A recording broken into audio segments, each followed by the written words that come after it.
no va a haber gestores de residuos en el planeta que puedan gestionar el residuo que hemos ido consumiendo en los últimos 5 siglos. Concienciarnos de que el reciclaje es algo necesario. No nos parece justo que todos paguemos lo mismo. Los residuos de aparatos eléctricos y electrónicos es una de las amenazas del futuro.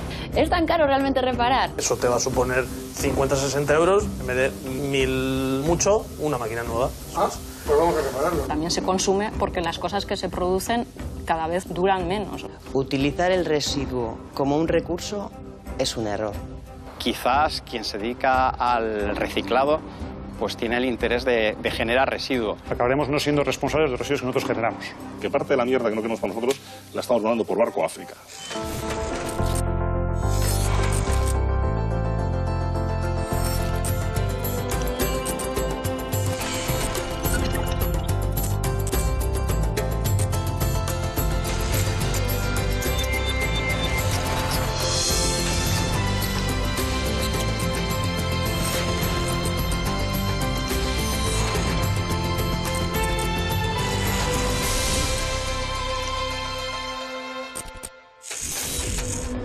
Cada vez generamos más residuos que contaminan el medio ambiente y la vida en este planeta. El último informe del Banco Mundial dice que en 2050 generaremos 3.400 millones de toneladas de basura. En Euskadi actualmente generamos algo más de 6 millones de toneladas de residuos al año y casi la mitad no se recicla. Esta cantidad de residuos pone en constante prueba la capacidad de la naturaleza para dar respuesta a nuestras necesidades, las actuales y las de las futuras generaciones. En Euskadi, para el futuro cercano, 2030, está previsto reducir la generación de basura en un 30% y que solo un 15% de los residuos acabe en los vertederos. ¿Es realista esa previsión? ¿Cómo y, sobre todo, dónde acaban nuestros residuos? ¿La basura electrónica es la gran amenaza del futuro? Hoy, en El Cambio, analizamos la basura, porque tu basura contamina.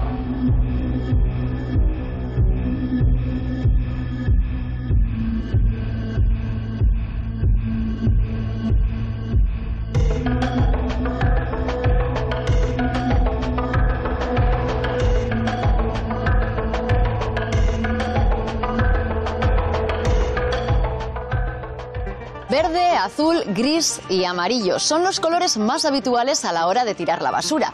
Verde para el vidrio, azul para el papel, amarillo para el plástico y gris para todo lo demás. O eso nos decían, porque últimamente, y aunque aún tímidamente, asoman en nuestros pueblos los colores marrón, orgánico o blanco ropa y los lugares para tirar pilas o aceite. A este paso, las viviendas de los vascos y de las vascas van a tener que diseñarse con una habitación solo para la basura. Y es que generamos mucha. Por ejemplo, y solo hablando de envases ligeros, cada persona de este país depositó en 2020 59 kilos de residuos en los casi 13.000 contenedores amarillos de Euskadi. Una cantidad que durante los últimos 10 años se ha incrementado hasta un 5%. Un dato que refleja o bien el compromiso ciudadano con el reciclaje de estos materiales o mal el aumento en la fabricación y consumo de envases de plástico o metal. ¿Estamos haciendo todo lo posible para reciclar más y mejor? De todos los residuos generados en el País Vasco, del orden del 57-58% se recicla. El País Vasco es una de las comunidades autonómicas más avanzadas en lo que a temática de reciclaje se refiere. Estamos en una situación ligeramente mejor que el resto del Estado, pero algo peor que la media de Europa. En algunos aspectos, por ejemplo, en recogida separada de materia orgánica o incluso de envases ligeros, en eso estamos peor. Cada vez consumimos más y por lo tanto generamos más residuos. Y eso es malo para el medio ambiente, está claro. Además, no somos capaces de reciclarlos, reutilizarlos en la misma medida que los producimos, con lo cual hay un desbordamiento brutal del planeta Tierra. Si explotamos los recursos disponibles en la misma manera que lo estamos haciendo actualmente, para el 2050 necesitaríamos los recursos disponibles en 3 planetas Tierra. Un consumo cada vez más disparado que hace urgente insistir en la importancia de reciclar e incluso de dar un paso más allá. El foco debe ponerse en el origen, que es el ecodiseño, el diseño previo a los sistemas de fabricación, y en esa fase es cuando ha de pensarse en el fin de vida del producto, a modo que los productos puedan ser no reciclados, sino reutilizados, reintegrados de nuevo en el sistema. Esto está un poco más en manos de los fabricantes, también en manos de nosotros el reclamarlo. Es también importante el que los sistemas de recogida sean cada vez más eficientes. El valor que tiene el reciclaje choca en ocasiones con la falta de responsabilidad de ciudadanos y ciudadanas. Mi cambio empezó un poco cuando me quedé embarazada, un poquito antes. Ya empecé a leer muchos libros de vivir sin plástico, por ejemplo. Es necesario comprar una coliflor envuelta en papel de film. Es necesario comprar un plátano en una bandeja y con papel de film, que no son reciclables tampoco. Hay cosas que vas a poder hacer y que van a estar muy bien por el planeta, y otras cosas que vas a tener que renunciar, pero siempre siendo conscientes y, pues, por ejemplo, buscando marcas que utilicen envases sostenibles, mirando esas cositas, quitando hábitos que antes eran súper normales. Me cojo 4 manzanas en una bandeja y envueltas, cuando te las puedes coger y meterlas en una bolsa de tela. Y ahí empezó un poco el cambio, ¿no? La gente, si no confía, probablemente sea porque les estamos mandando un mensaje contradictorio. No es normal que vayas a comprarte una docena de champiñones al súper y te vengan con una cestita y un plástico, y luego te digan que ese plástico lo metas en un determinado recipiente que tienes que tener en tu casa. De cara al 2050, el sector del reciclaje tiene muchos desafíos. Muchos de ellos pasan por nosotros como individuos el concienciarnos de que el reciclaje es algo necesario. Todo el mundo sabe lo que es reciclar y realmente ninguno sabemos lo que es reciclar. O sea, hemos tirado todo junto a la basura y sin importarnos. Estamos muy metidos en que ya se encargarán otros de separar lo nuestro o de reciclarlo. En Bélgica cada familia tiene una llave y los contenedores son pesados. En todas las regiones del mundo en las que se dan altos porcentajes de reciclado y de eficiencia, cada uno es responsable de sus residuos. Y en muchos de ellos se paga por lo que generas. No nos parece justo que todos paguemos lo mismo, hagamos bien las cosas o las hagamos mal. Y el caso contrario, ¿no? El incentivo, las latas de cerveza en Finlandia. Tú pagas en función del contenido y el material, y pues los 15 o 20 céntimos se te devuelven, ¿no?, a la hora de depositar la lata vacía. Antes se hacía así, antes tú cogías, ibas a comprar una botella de vino y te la bebías y devolvías el casco.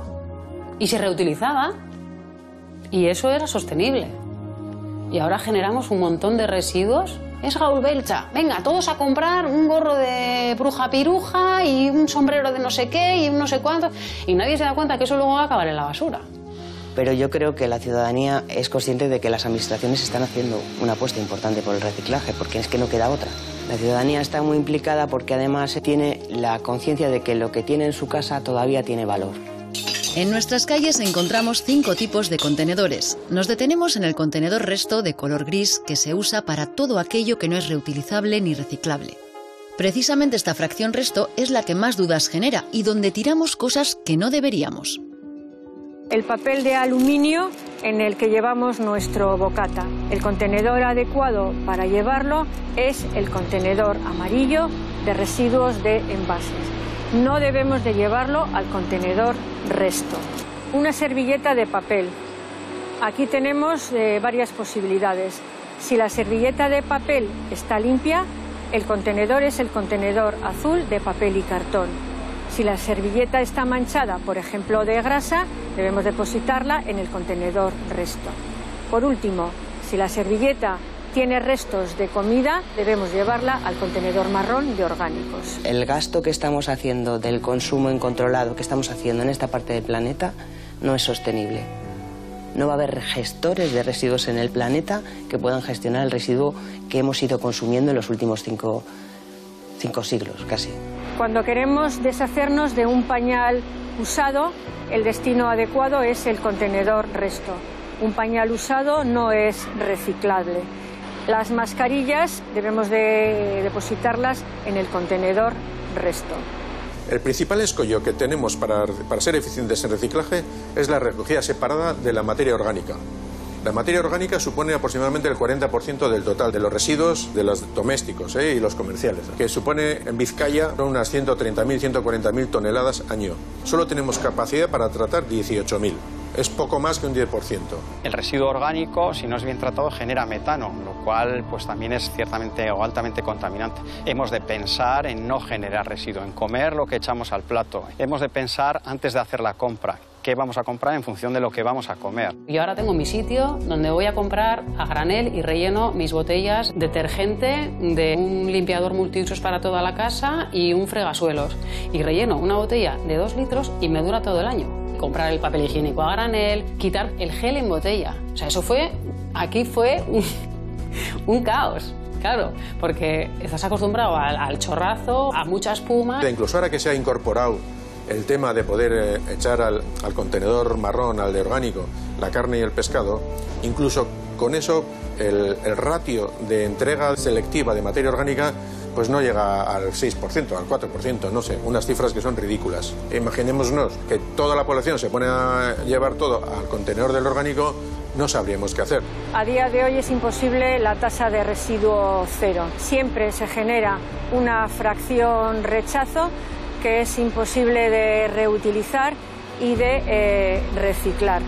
La manera de revertir esto es mucho más profunda que la de reciclar. Tiene mucho que ver con un consumo responsable, la reutilización como una segunda fase importante también para no generar residuo, y el reciclaje sería la tercera, que es importante, pero que sin las otras dos se queda muy coja porque al final siempre hay algo de resto. Podríamos volver a circuitos cerrados donde el material va y viene, abastecernos de leche, cerveza, llevando el vidrio de nuevo a quien nos provee de este bien. Y de este modo, en lugar de fragmentar el vidrio para volver a generar el mismo producto, podríamos limpiarlo con agua. No debemos relajarnos. El Plan de Prevención y Gestión de Residuos del País Vasco 2030 establece alcanzar una tasa de reciclaje del 70% para esa fecha. Cuando tú estás tan concienciada, crees que a la otra persona no le va a costar tanto, pero sí cuesta, y entiendo que a la sociedad te mire como, joder, vaya bicho raro. No tiene botella de champú en su casa. No, tengo una pastilla de jabón de los de toda la vida.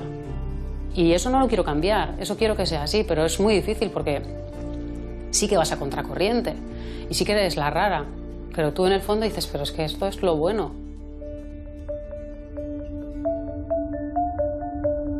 Nuestro cónclave de expertos y expertas en medio ambiente también insiste en la importancia ciudadana de reciclar nuestros residuos para proteger el medio ambiente e incluso hablan de obligatoriedad. Hay mucha gente que a día de hoy aún no recicla. ¿Está en cuestión el reciclaje? Aquí en Euskadi podemos decir que tenemos sistemas de reciclaje muy eficientes. Las cosas han evolucionado muchísimo. Lo que el ciudadano deposita en los contenedores se recicla. En Euskadi el reciclaje ahora mismo es del 33%, o sea, señal de que mucha gente no lo hace. Y el por qué, yo creo que hay mucha falta de información sobre conocer la trazabilidad de todo lo que se recicla, ¿no? O sea, tú sabes que lo llevas a contenedor amarillo, pero luego, ¿qué ocurre? Y a veces pues es muy difícil saber si tu esfuerzo sirve para algo. La reciclabilidad, la obligatoriedad, a lo mejor hay que obligarle. Habrá que obligarle al gran incumplidor, a la gran incumplidora. Pero eso ya se hace, y cosas que se hacen en procesos industriales se pueden hacer en procesos más domésticos. Con la inteligencia artificial y la aplicación es que va a llegar un punto en el cual se va a saber cuánta basura genera cada individuo. Pero ya hay ciertos controles y hay países que ya están sancionando, en el que van inspeccionando ciertos contenedores de barrio, y si en los contenedores no están los residuos bien separados, multan al bloque de viviendas. También tienes que darle el feedback de cómo van progresando ese esfuerzo que le estás pidiendo a la población, ¿no? Porque reciclar es un esfuerzo. Es separarlo en tu casa y bajarlo al contenedor y ponerlo en el contenedor correcto. Esto tiene que ser una cuestión de conciencia. El problema es el que es. Y la solución, la estamos dando en la mesa, es generar menos residuos y los que se generen, valorizarlos en lo que se pueda. ¿Por qué? Porque estamos en una transición. ¿Qué quiere decir transición? Que vamos a cambiar de un sitio a otro. Que lo que hacíamos lo vamos a tener que hacer diferente. ¿Por qué? Porque nos cargamos el planeta. El reciclaje solo no basta. Cuando vemos que sigue llegando mucho plástico, mucho envase a vertederos, incineradoras o incluso al medio ambiente, pues es normal que nos estemos planteando, ¿es esto suficiente? ¿Es todo lo que estamos haciendo? Hemos obviado la reutilización, ¿no? Muchos envases y muchos elementos que se pueden reutilizar en el día a día. Yo reciclo, quiero saber qué se hace con mis residuos. Que en Euskadi desde el año 2000 Estamos trabajando con un montón de empresas, ahora mismo del orden de unas 200, en una metodología que se llama ecodiseño. Y creo que esto es importante que la gente lo sepa. En la etapa de diseño tenemos que introducir ya cuanto antes una variable de sostenibilidad en ese producto, en la cual cuando ya lo están diseñando haya un estudio antes de que salga al mercado, diciendo esto luego, ¿qué vamos a hacer con ello? Y en ese momento poder ser rechazado, es decir, esto no pasa el filtro. Lo que tenemos que conseguir es que no nos quede otro remedio, es decir, todos los instrumentos vayan orientados a que reciclar más o separar más los residuos para nosotros sea más barato, socialmente esté mejor visto, todos estemos más concienciados y le veamos el valor a esa separación y a ese reciclaje, de tal manera que no haya que obligar. Ahora bien, si esto no funcionará, pues efectivamente, como en otros países ha sucedido, pues ese sería el siguiente paso.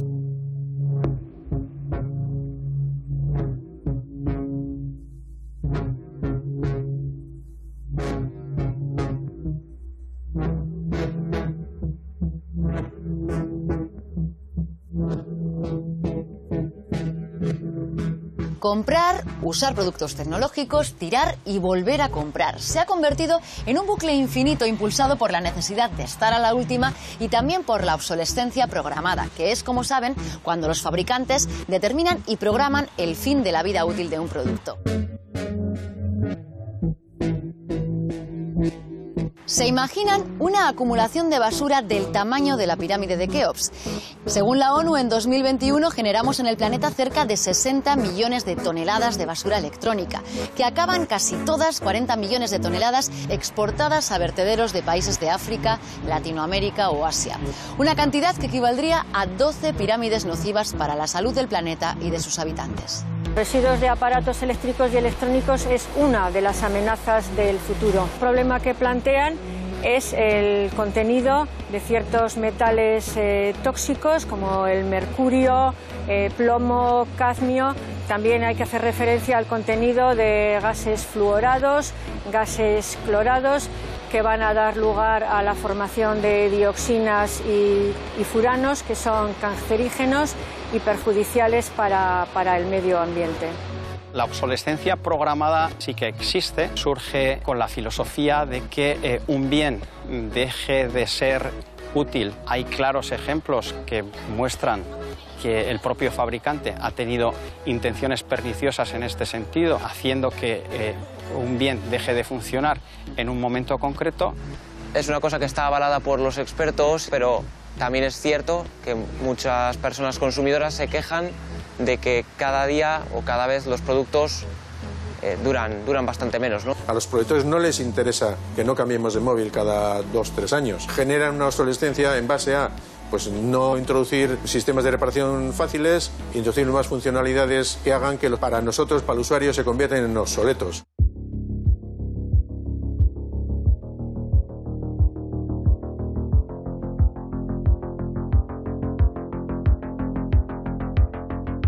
Nuestra sociedad se basa en el consumo. Nos hemos acostumbrado a usar, tirar y volver a comprar. Asumimos con total normalidad que las cosas cada vez duren menos. Comprar un nuevo dispositivo o electrodoméstico nos sale en ocasiones más barato que repararlo. Y es que nos cobran tanto por la pieza necesaria para la reparación que preferimos adquirir uno nuevo. Pero ¿es realmente tan costosa, tan cara una reparación sencilla? ¿Tiramos demasiado? ¿Tú tiras muchas cosas, Urco? ¿Eso? ¿Tiras mucha ropa, electrodomésticos, muchísimo. Tablets? Sí, Tiro eres un montón, de... soy un desprendido. ¿Reparar no se te da bien? Me estás haciendo sentir mal, mamá. Con el actor Urco Olazábal hoy queremos aprender a reparar electrodomésticos. Vamos a intentarlo, aunque sea. Sí, yo también quiero aprender. Vamos. Vale. A nosotros nos llegaban unos datos.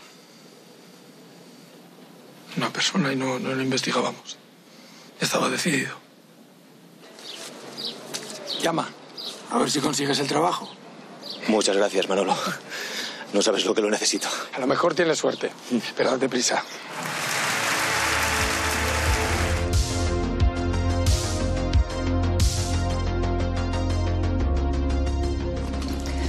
No sé si has tenido que reparar ya el Goya. Hombre, pues no, porque el Goya lo dejé en Visía, en la escuela que tengo, para que lo vean todos los alumnos, alumnas, alumnes, y estamos muy contentos con él. ¿En qué estás trabajando ahora? Pues acabo de terminar el rodaje de Reina Roja, que es una serie para Amazon Prime. Es sobre unos libros de Juan Gómez Jurado, y nada, y ahí hago el papel de un policía así un poco chusquero. Es muy interesante. Bueno, tiene buena pinta. Oye, ¿tú sabes lo que es el derecho a reparar? Algo me suena, el derecho... ¿Pero es un derecho eso? Es un derecho que está garantizado por la Unión Europea y que obliga de alguna forma a los fabricantes a que den toda la información posible sobre las opciones de reparación, porque te habrás dado cuenta que cada vez cuesta más reparar los dispositivos que tenemos y al final optamos por comprar uno nuevo. Es que esto era una opción hasta hace unos años. Hombre, claro, en mi barrio era así. Tú sabías, tenías la referencia de dónde tenías que llevar todos los aparatos y esto ya... No existe, ¿no? Bueno, yo te voy a presentar a un reparador, a un manitas, los de toda la vida. Todavía existen y además no es tan mayor, te va a sorprender. Ah, vale. Vamos a conocer a Víctor. Qué guay. Él se dedica a reparar electrodomésticos, especialmente destinados a hostelería, y algo vamos a aprender, yo creo, esta tarde. ¿Seguro? Venga, vamos. Vale. Pues aquí tenemos a Víctor, ¿qué tal? Arracha León. ¿Qué tal? El manitas que te había prometido. Sí. Nosotros no sabemos mucho de reparar. Venimos a tu taller para aprenderlo casi todo. Porque he comprobado que Urco tampoco sabe mucho. No tengo ni idea. Pues una clase rápida, a ver. Venga, vamos. Que la Unión Europea haya aprobado una resolución que se modificó en la normativa de consumo relativa al derecho a reparar significa, bueno, pues algo que valoramos desde ECA, ¿no? Como muy satisfactorio para las personas consumidoras y usuarias, puesto que de 5 años pasan a ser 10 años entre los que los fabricantes tienen que mantener esas piezas de repuesto. Otra de las novedades de esta normativa es que la garantía pasó a ser de 2 a 3 años. Un teléfono móvil y lo compramos en una tienda, aparte de la garantía de fábrica, de esos 3 años tendremos otro año más con la tienda, ¿no? Eso dependerá del convenio que tenga el fabricante con el establecimiento. Claro, es un derecho a la reparación que tiene muchos matices. Si el productor está obligado a guardar un stock de componentes durante X años, pero si a coste de ese componente, de la fuente de alimentación, del cargador, es muy superior a lo que te cuesta comprar un sistema similar en el mercado, no vas a reparar. Muchos de estos equipos, al final de su vida útil para el usuario, es muy difícil, si no imposible, encontrar repuestos. Bueno, ¿y qué es lo que vas a reparar o lo que vais a reparar? Porque Urco te va a ayudar. Pues tenemos aquí este lavavajillas, se quejan de que no lava bien, pues vamos a ver qué tiene. ¿Qué puede ser? Pues la bomba igual, que se le ha colado algo o... ¿Qué hace la bomba? Pues la bomba coge agua con temperatura y mueve el agua por las aspas de lavado y quita los residuos de los platos, café... ¿Y esto se suele cambiar o se suele arreglar la propia bomba? Se puede limpiar, cambiar, bobinar, cambiar retenes, todo, sí. Vale. ¿La desmontamos? Venga, claro. Va.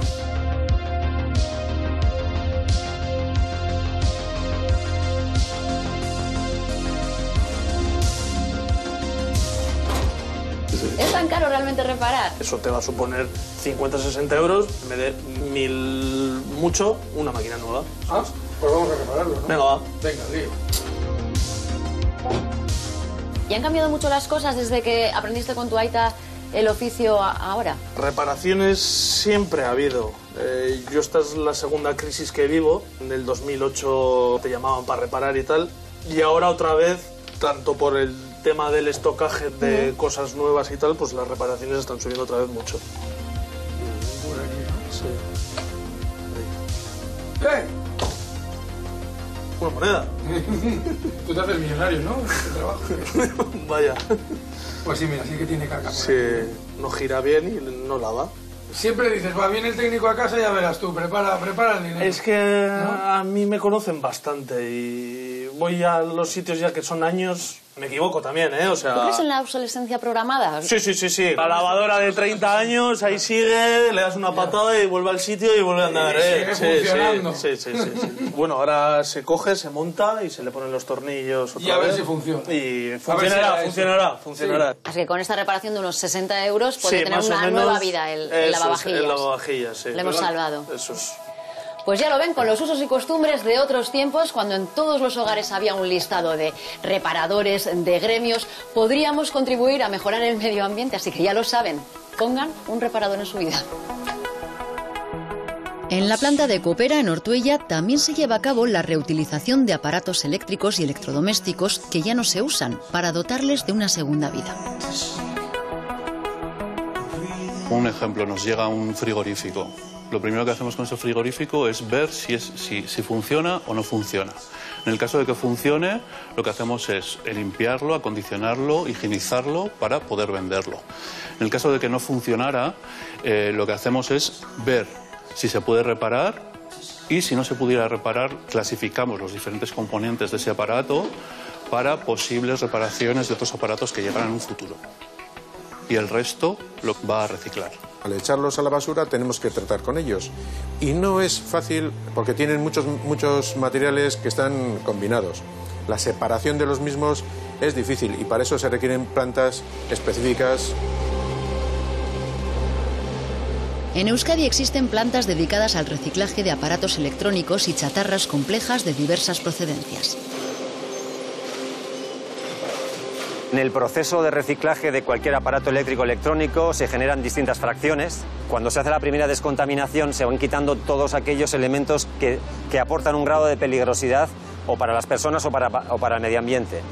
Una vez realizada esta operación, lo que se hace es moler ese material. Mediante un imán se retira el hierro, que va a ir destinado a una acería, se retira el aluminio. Y una vez retirado el plástico, lo que vamos a hacer es granular ese material resultante para ese concentrado de cobre y metal precioso, enviarlo a una refinería. Lo que va a recuperar de nuestro material es el lingote de cobre o los lingotes del metal precioso que proceda en su caso. Donde sí debemos invertir en instalaciones es en tratar y recuperar las fracciones rechazo que se generan en las plantas de tratamiento. Por ejemplo, la de los residuos de aparatos eléctricos y electrónicos. Estas fracciones a día de hoy no se tratan, no se revalorizan y lo más habitual es que terminen en vertedero.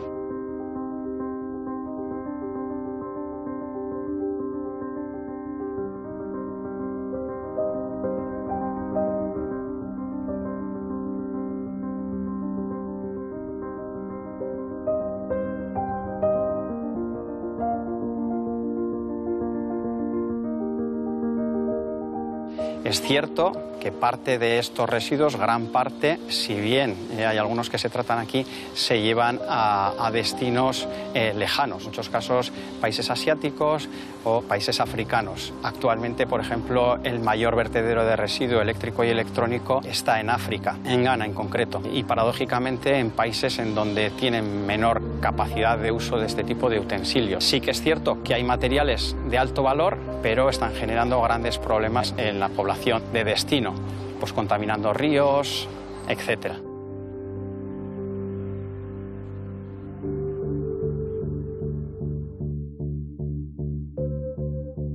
¿La basura electrónica es el gran problema del futuro? Se prevé encima que su crecimiento en los próximos años crece un 5% anual. Entonces, bueno, es un problema importante, en parte provocado por cuestiones de obsolescencia, en parte también provocado por nuestro nivel. También se consume porque las cosas que se producen cada vez más duran menos. O sea, los diseños que se hacen a veces parece que aposta se hacen para hacer más difícil que las personas puedan reparar. Mi electrodoméstico, una lavadora, que tiene 8 años y se me ha estropeado ahora, y dices, me cuesta tanto, y dices, es que por muy poco más tengo una nueva, claro. Nueva que encima mejora pues la eficiencia de lavado, consume menos agua, entonces no te planteas ya el repararlo. Antes los móviles se podían separar, las baterías, si se te estropeaba la batería podías cambiar la batería y seguías alargando la vida del móvil. Hoy en día eso se acaba, entonces la trampa de que se produce porque se consume o se consume porque tal y como se produce estamos obligados a consumir más rápidamente. Es cierto, la obsolescencia programada es una realidad.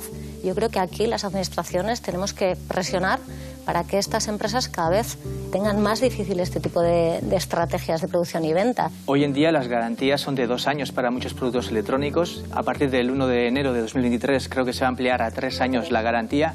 E incluso si antes tenían la obligación de tener repuestos para 5 años, ahora van a ser a 10. Entonces se ha mejorado un poquito, pero no es suficiente.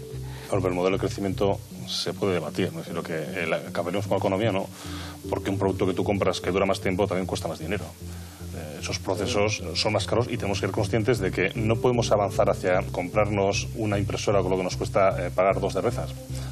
En esta plena vorágine de la tecnología se ha retroalimentado con el consumo. el problema de vamos a seguir generando más basura electrónica cuando es basura que además es muy costosa medioambientalmente, porque la fabricación de chips para esos móviles tienen unos consumos de energía y agua brutales. Y como bien habéis comentado, las sustancias peligrosas que tienen esos móviles terminan muchas veces en países africanos. Aquí ha habido casos en Euskadi en el que hubo incluso un pequeño fraude de algunas empresas en las que había algunas vascas que en vez de reciclar esa basura electrónica terminaban en Ghana, en Senegal o en Benin. Estamos pensando en cómo reducimos la nuestra, pero no nos damos cuenta que vivimos en el planeta. Es decir, nosotros a veces cuando buscamos nuestra parte de las soluciones, porque parte de la mierda que no queremos para nosotros la estamos mandando por barco a África. Todo no puede ser una cuestión de precio. A veces el precio yo implícito no respeta los derechos de los trabajadores, dumpings que nos hacen en nuestra cara, porque no nos olvidemos que nosotros también producimos, ¿eh? Hay gente que consume lo que nosotros producimos. El motor de la economía vasca ha sido las exportaciones. O sea, cuando nos replanteamos las cosas hay que replanteárselas, pero con lógica. No es demonizar el consumo, demonizar este modelo de consumo. No vamos en contra totalmente de la economía, pero sí que tenemos que estar dispuestos a consumir otro tipo de cosas y de otra manera y un poquito menos.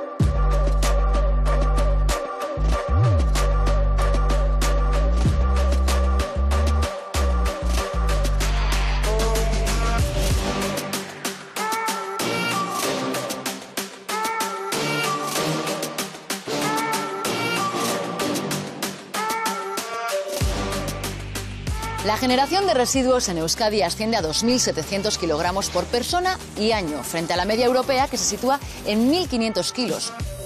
Una diferencia que se explica por el mayor peso del sector industrial en la comunidad autónoma vasca y una mayor riqueza individual que se traduce en un mayor consumo. Los últimos datos disponibles señalan que de todos los residuos que producimos, más de la mitad, el 55%, son industriales y no peligrosos. En segundo lugar están los residuos de construcción y demolición, que alcanzan el 23% del total. Los residuos urbanos, los de casa, por decirlo de alguna manera, serían el 13%. Y por último, en Euskadi generamos un 5% de residuos peligrosos, que parece poco, pero que son 135 kilos por persona y año. Pero, ¿dónde van todos estos residuos? En el País Vasco tenemos instalaciones adecuadas para un buen reciclaje. Si nos referimos a los residuos urbanos, debemos invertir en instalaciones para reciclar residuos industriales que tienen una tasa de reciclaje bajo y que en su mayoría van a acabar en vertedero.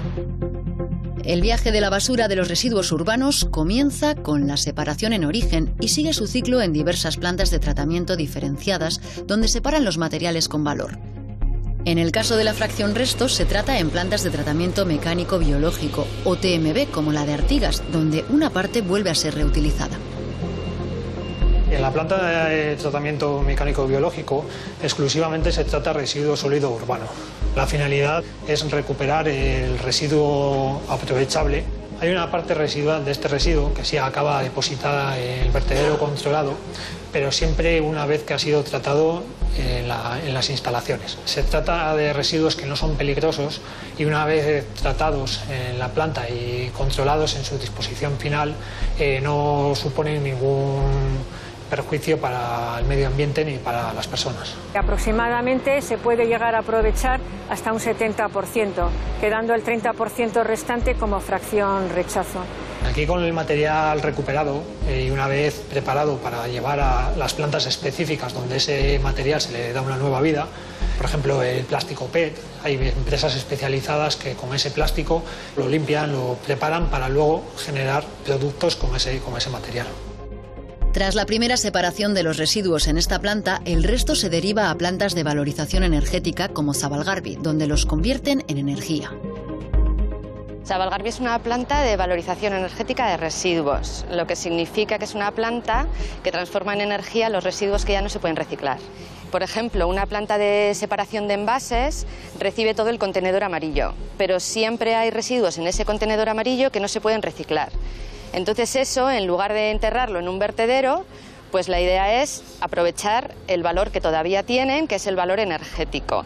A las incineradoras se les llama plantas de valorización energética, porque para diferenciarlas de aquellas que han existido y existen en algunos sitios que solo incineran lo que se produce. O sea, para evitar esa especie de malestar público en el tratamiento de basuras, en algunos casos se consigue que parte de ese calor producido sirva para generar energía. Los residuos que tratamos entran a Sabalgarbi en camiones, se mezclan bien y se meten en un horno a quemar. Con este calor que tiene el residuo y con esta energía que aprovechamos, se calienta agua que va por unos tubos dentro del horno que se transforma en vapor y ese vapor va a unas turbinas a generar electricidad. Los residuos que llegan aquí no son nocivos para la salud y el medio ambiente en el a priori, son residuos no peligrosos. Pero sin embargo, si en lugar de venir aquí fueran a un vertedero, por ejemplo, a enterrarse en el vertedero, pues hombre, sin duda tendrían un impacto ambiental mucho mayor. Al incinerar, por una parte, estamos generando gases que salen por la chimenea, o sea, las dioxinas, los furanos, que son algunos de los componentes que se generan cuando el sistema de incineración está en unas temperaturas que no son las de operación habitual, materiales que son tóxicos y cancerígenos. Una incineradora contamina de la misma manera que cualquier otro proceso productivo industrial.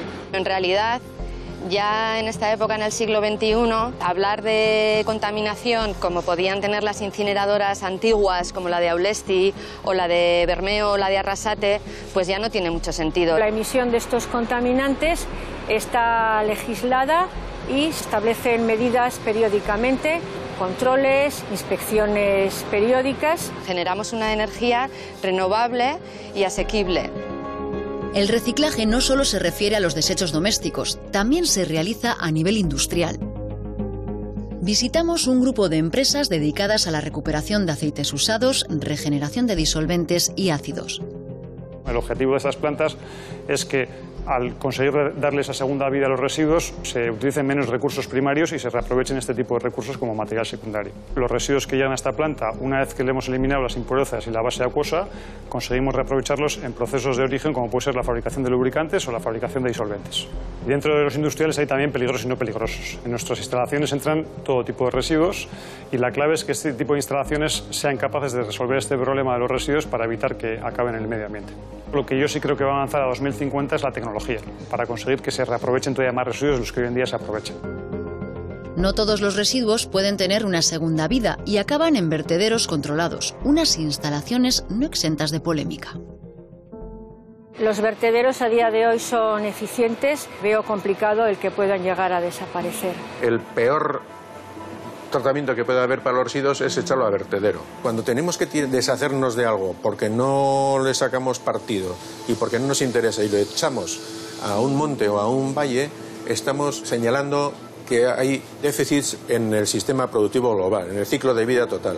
Pero es que además se producen efectos tóxicos, pues los lixiviados, también hay gases que hay que gestionar. El objetivo del vertedero es aislar, depositar y enterrar los residuos para que no causen daño al medio ambiente. En la actualidad, a día de hoy, no existe una alternativa más sostenible al depósito en vertedero. Los vertederos, evidentemente, nadie los quiere tener al lado de casa. Existen modelos óptimos o al menos mejores que el nuestro, puede ser el caso del modelo alemán o en Bélgica, que actualmente están generando muchos menores flujos per cápita de residuo en vertedero. Yo creo que más que desaparecer los vertederos, la situación óptima sería que estuvieran disponibles para causas de fuerza mayor. La Unión Europea y también las instituciones locales apuestan por eliminar los vertederos. O sea, sabemos que en Euskadi tenemos que tener vertederos todavía, sobre todo porque la industria no es capaz de reciclar todo lo que utiliza. La industria está haciendo esfuerzos y las instituciones están haciendo algunos esfuerzos, pero todavía deberíamos ser mucho más ambiciosos. Somos poco ambiciosos en ese tema. Un sistema socioeconómico sostenible quizá impediría que no se generaran tantos residuos, cuyo destino sea el vertedero o la exportación a otros países. Nosotros no exportamos nada a otros países. Todo este tipo de residuos que se genera se trata dentro del territorio. Futuro a 2030 hay unos objetivos del País Vasco en un plan de residuos que existen y eso requiere el desarrollo de una serie de infraestructuras a futuro. Si a futuro no es posible ubicar estas infraestructuras por las dificultades que hay en el ámbito municipal para su desarrollo, acabaremos exportando residuos a otras comunidades y acabaremos no siendo responsables de los residuos que nosotros generamos. No existe ningún vertedero de residuos peligrosos en Euskadi. Entonces eso quiere decir que los residuos peligrosos que generamos a algún sitio van.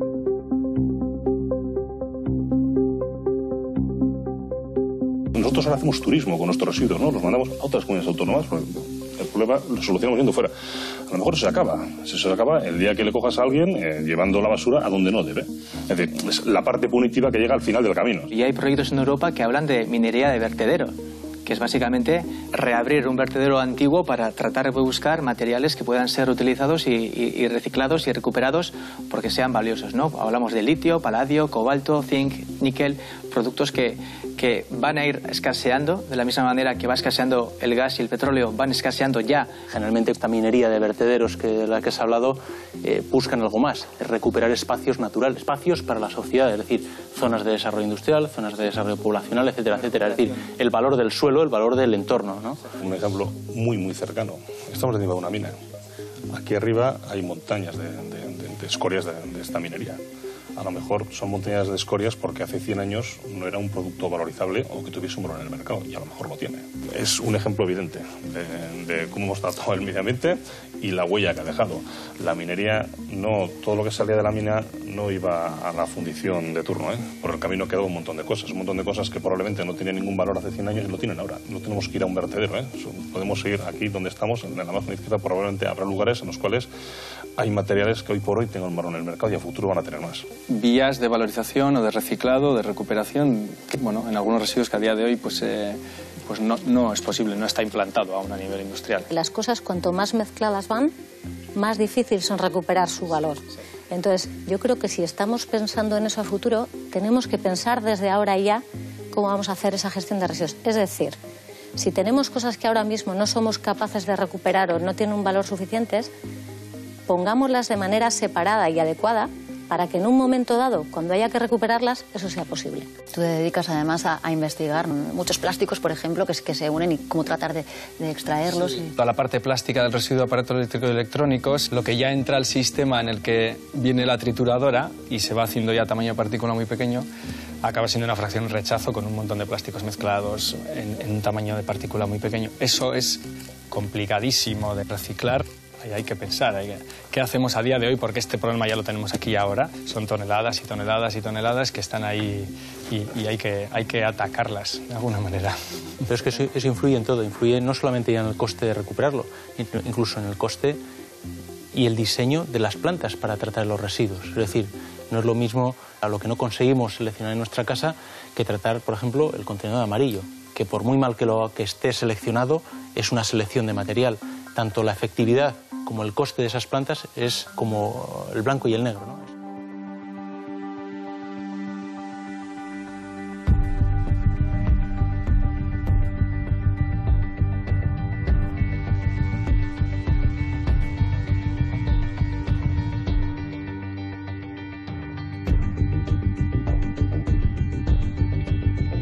Nuestros residuos pueden convertirse en un valioso recurso y también en un negocio. Hablamos de la economía circular, que implica reducir los residuos al mínimo y darles una segunda oportunidad, convertidos en los más diversos artículos o materiales.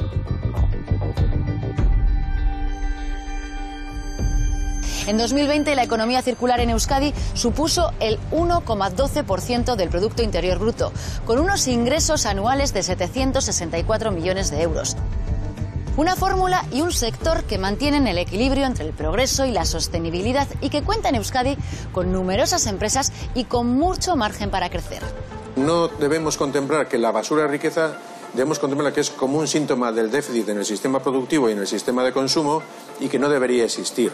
Esa parte que no vamos a utilizar debería entrar otra vez en la cadena como un material válido y valioso. Utilizar el residuo como un recurso es un error, porque eso es una excusa para seguir produciendo a los niveles que estamos produciendo. La basura ya actualmente es un recurso. La fabricación de vidrio también utiliza como materia prima vidrio residual, al igual que los procesos de fabricación de papel y cartón. El vidrio es un material que tiene una gran ventaja para ser recurso, ya que nunca es basura y se aprovecha casi de manera integral. El vidrio se puede reciclar tantas veces como se quiera, es infinito. La industria vidriera es el mejor ejemplo de la economía circular, ya que consigue recuperar residuos para transformarlos en materia prima. El viaje del vidrio comienza en el consumidor, que deposita los envases en los contenedores de vidrio. Suele venir contaminado con impropio, tapones, tapas, metales, porcelanas. Los tratadores de vidrio depuran este vidrio que nosotros luego consumimos como materia prima y lo introducimos a nuestros hornos. A partir de ahí nosotros enviamos los envases a los envasadores, quienes se encargan de introducir el producto y ponerlo en los canales de distribución. Bueno, a veces los intereses pueden ser contrarios, ¿no? Quizás quien se dedica al reciclado pues tiene el interés de generar residuo. Quizás quien se dedica a reciclar vidrio debería reformular el sistema y dedicarse a limpiar en vez de a fraccionar para volver a calentar a altas temperaturas el vidrio para generar de nuevo botellas. La tasa de reciclado está por encima del 80% de vidrio recuperado. Uno de nuestros objetivos a largo plazo podría ser conseguir que el 100% de nuestro vidrio se haga con vidrio reciclado. Si estamos hablando de las plantas de tratamiento de vidrios, la fracción rechazo es mucho menor. Estamos hablando de un 2%. Otra iniciativa de aprovechamiento de residuos como recurso es Emaús Bilbao, una cooperativa de iniciativa social que facilita la inclusión sociolaboral de personas en situación o en riesgo de exclusión. Este espacio es el espacio último en el que se ponen a la venta los residuos que hemos recogido y hemos sido capaces de recuperar para la reutilización. El residuo pasa a convertirse más en un recurso que en un residuo. Emaús recoge cualquier tipo de residuo, una mesilla, una lavadora, una nevera, hasta fotografías, álbumes de fotos, relojes, todo. Menos los químicos, o sea, las pinturas, el escombro. Es muy sencillo, nos llamas, que concretamos una cita, pasamos a recoger, lo traemos al centro de tratamiento, lo tratamos si es necesario y lo ponemos a la venta. Desde nuestro punto de vista es mucho más sostenible reutilizar, pero mucho más sostenible no consumir de manera irresponsable. La regla de las 3 Rs, reducir, reutilizar y reciclar, es esencial para contribuir a disminuir el efecto del impacto ambiental. Aumento del reciclaje, economía circular, reducir el consumo. De cara al 2050, urge cumplir con estos objetivos para proteger nuestro planeta. Esperemos que para el año 2050, si las instituciones nuestras son capaces de hacer las cosas de forma eficiente y de forma eficaz, pues no tengamos ni vertederos ni incineradoras. En Euskadi todavía no estamos preparados para una economía circular, porque la economía circular tiene que ser necesariamente circular, solidaria, justa, no puede ser de otra manera. Entonces, es un proceso, igual dura 10, 20, 15, tenemos que estar preparados para por lo menos iniciar ese proceso. Euskadi se ha marcado la meta de aquí al 2030 de incrementar los materiales reciclados y materiales procedentes de la economía circular. Actualmente la tasa de recurso utilizado circular es de en torno al 12% y bueno, queda aún mucho por recorrer. O sea, al final la Unión Europea se va a tener que poner seria con los países que no hacen las cosas bien y van a poner multas, porque los países que hacen las cosas bien dirán que por qué los demás lo hacen mal. En los últimos 50 años la población mundial se ha duplicado. Hemos pasado de 4.000 millones a 8.000 millones de personas en la actualidad. Además del consumo de recursos, se ha duplicado también y se ha triplicado el consumo energético per cápita. Si multiplicamos estos factores, pues tenemos una ecuación que nos lleva al precipicio. En el 2050 va a cambiar la forma de reciclar y tiene que cambiar. La sociedad tiene que cambiar a una sociedad con emisiones neutras de carbono, completamente circular, ambientalmente sostenible. Evidentemente no hemos de ser catastrofistas, se están haciendo las cosas en ciertos ámbitos muy bien. Yo creo que no somos conscientes y si lo somos miramos para otro lado. Y yo me incluyo, no lo hago perfecto tampoco, pero duele el ver que se va a la mierda todo y no hacemos nada. El escenario ideal en el 2050 sería el de un sistema de producción mucho menos elevado, un consumo más responsable y, por supuesto, la generación de residuos mucho más reducida. Probablemente en esa fecha lleguemos a estar así. Volver a coger el cristal para rellenar una botella de vino, de gaseosa, volver a llevar las bolsas de casa al supermercado. Yo me imagino en el 2050 sí, porque han cambiado muchos los hábitos, no a la hora de producir, que eso es lo más importante. Ahí es donde tienen que poner la tilde. las administraciones y las políticas públicas.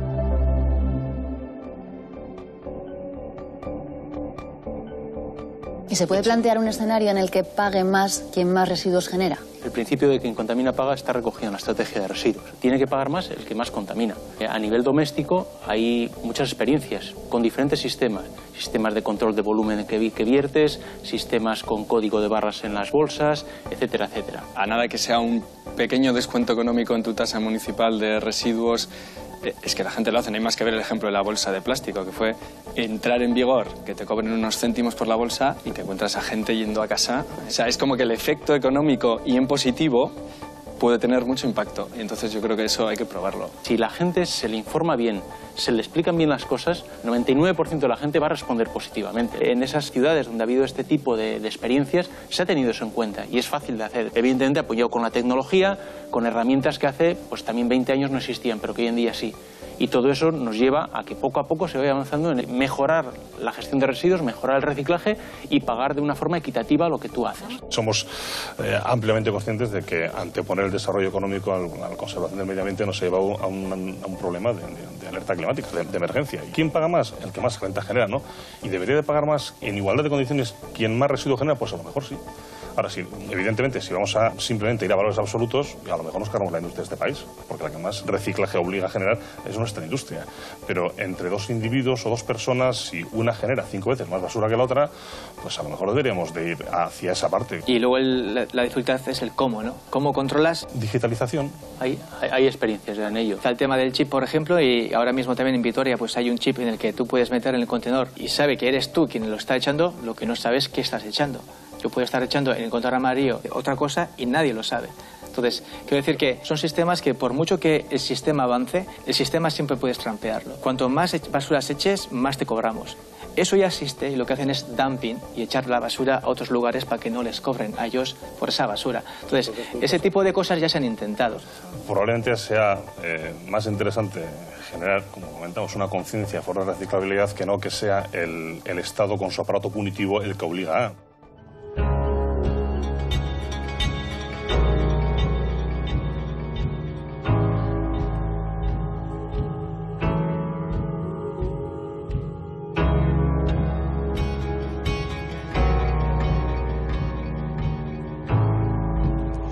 La basura nos delata y revela que somos grandes consumidores. La buena noticia es que también estamos aprendiendo a descubrir nuevas oportunidades en ella.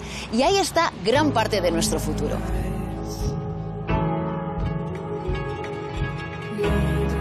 La semana que viene hablaremos del superconsumo. Cuanta más población hay, más ropa, comida y energía consumimos. Averiguar los efectos de este superconsumo sobre el planeta será el objetivo del próximo programa del cambio. Ya lo decía Mahatma Gandhi, la tierra proporciona lo suficiente para saciar las necesidades de cada persona, pero no la codicia de cada persona.